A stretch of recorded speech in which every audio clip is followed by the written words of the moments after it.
This is Saluki Hall of Famer Deke Edwards. I'm Mike Reese. Deke, welcome and congratulations on the honor. Well, thank you very much. It certainly is an honor. What are your emotions? Unexpected? How come? Well, I don't know. I just never thought that I accomplished that much, and it's been so long, you know. Never forgot. I have great memories, and I still think about some of my matches, particularly the ones I lost. Oh, really? Well, there weren't many. There were No. only 6, right? Yes. And you Yes, can sir. still remember those. Oh, those really stand out. Is there one that bugs you more than another? Yes. My freshman year, I wrestled a fella from Northern Illinois. He was a senior, and I'd beaten him, but I had a shoulder injury, and I was out for about a month. Came back, and I lost to him in the conference meet in the semifinals, but I did manage to finish third.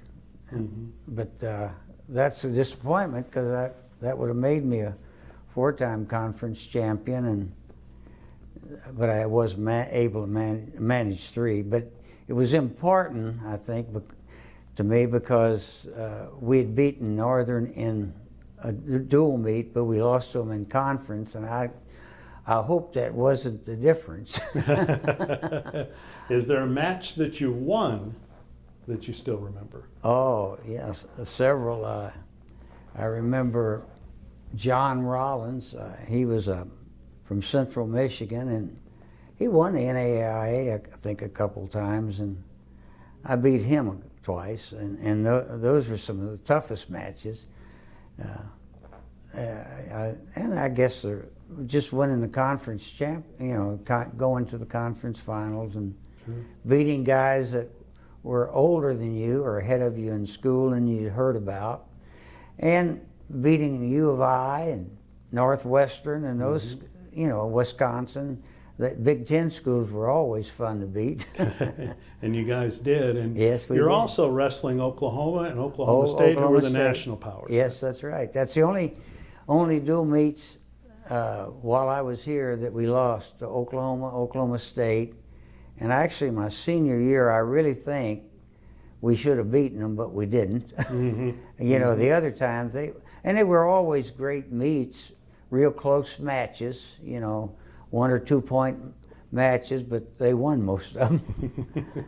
You guys finished second nationally in the NAIA twice. Yes. You guys won 3 conference championships. How good were your teams, Deke?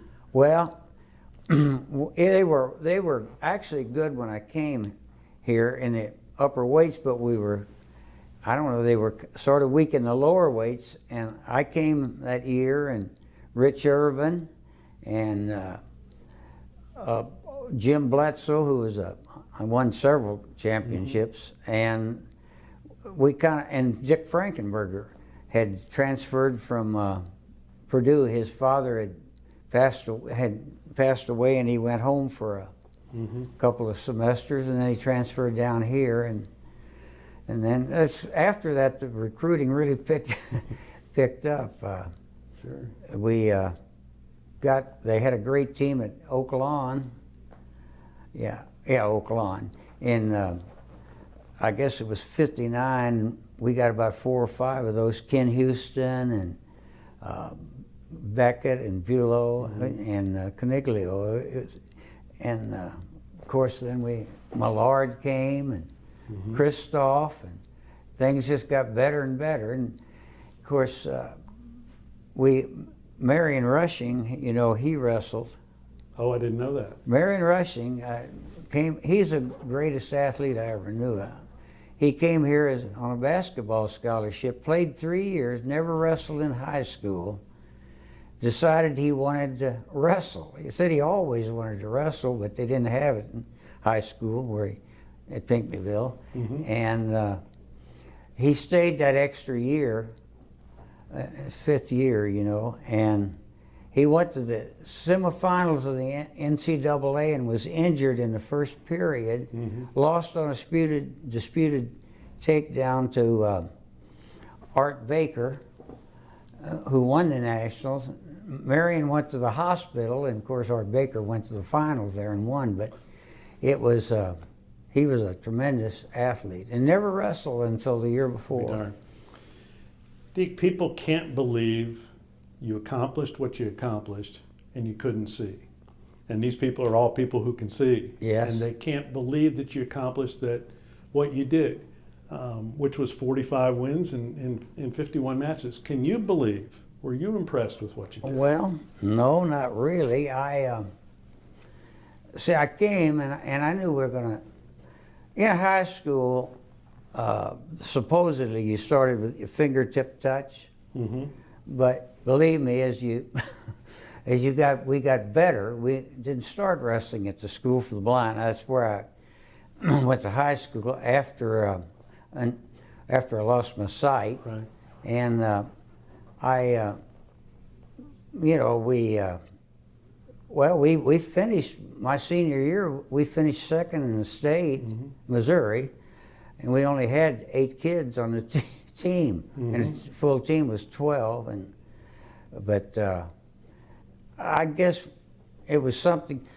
As a kid, I played baseball all the time and basketball in the winter, and of course I was going to be I remember being a great Cardinal fan, and I was going to play shortstop like Marty Marion, switch hit like Red Shane hit like Stan Musial, and run the bases like Enos Slaughter. And I've often said, if I could have done all those, they would say, Ozzy who? Because those are all great players when I was a kid.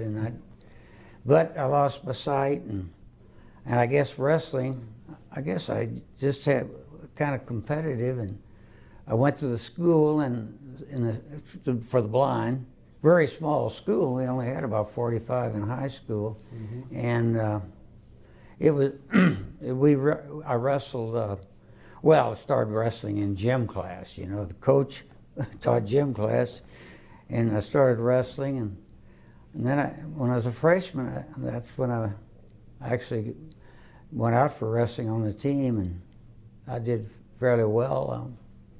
I was second my sophomore year and lost a referee's decision in the final, and then I won 2 state championships. And a lot of places didn't seem to care anything. My coach would write letters, but fortunately, Coach Wilkinson, Wilkie as we call him, Coach Wilkie, he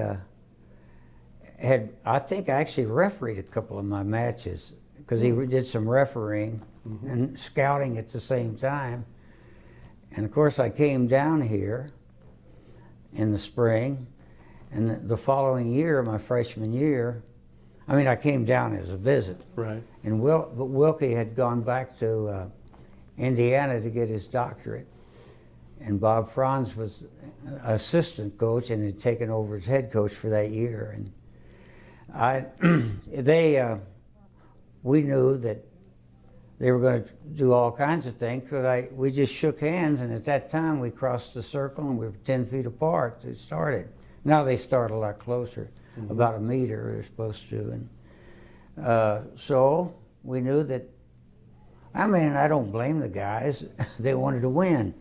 They were going to try to creep around, and so Bob and we worked out this clock system, and where they had to attack me from the front.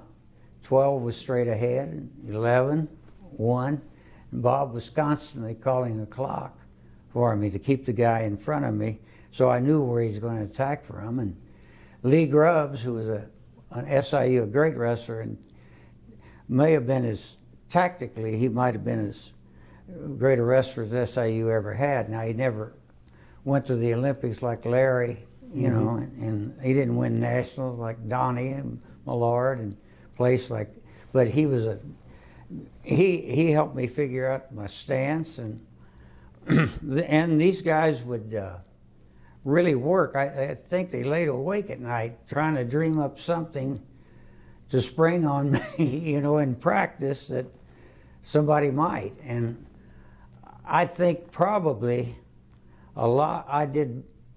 they would have done better if they'd have just come in and wrestled, instead of trying all that stuff. Cause trying to take advantage of the fact you couldn't see. Because these guys, everything had been tried in practice. Mm-hmm. And I think the coaches wouldn't, they wouldn't let me wrestle open with, on my feet, because I never had any knee problems, and that a lot of wrestlers do.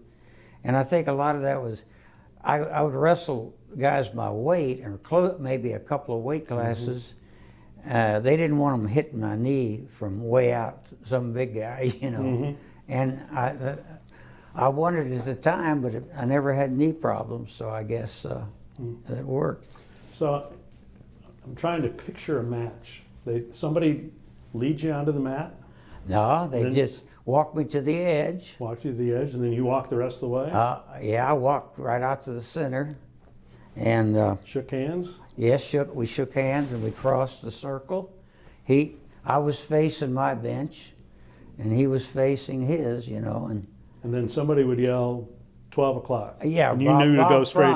Bob Franz. Bob Franz, the coach. And I had so much confidence in him, And you know who Houston Antoine was? Yes. Mm-hmm. He was on the team, and he was an NAIA national champion. Mm-hmm.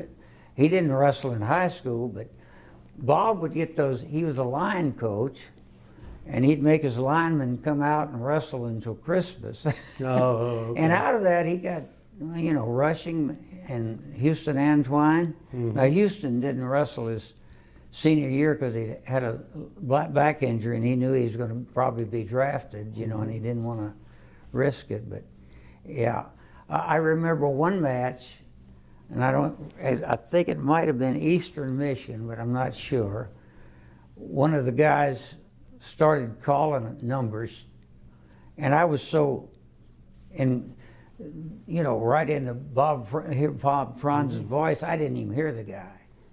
But Houston Antoine heard him calling different numbers, Mm-hmm. And people told me.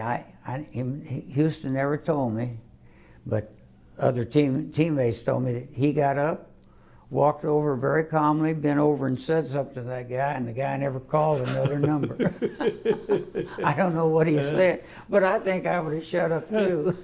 Deke, I'm wondering about the opponents. You shared some stories about how they would try to trick you, and you said they should have just wrestled you. Yes. Were your opponents good sports, or were they mad that they were wrestling a blind guy? How did they treat you? I think they wanted to win, and I don't know if I'd have done. Well, I don't know what I'd have done if I could have seen and I was wrestling a blind guy that might beat me. I don't think I'd have won or lost to a blind guy. The 45 guys did. Yeah, and but they treated me with respect,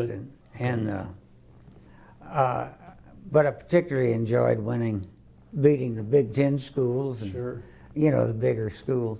I know the last time Illinois wrestled us, we beat them 24-2 in a dual meet, and I don't think they ever scheduled us again.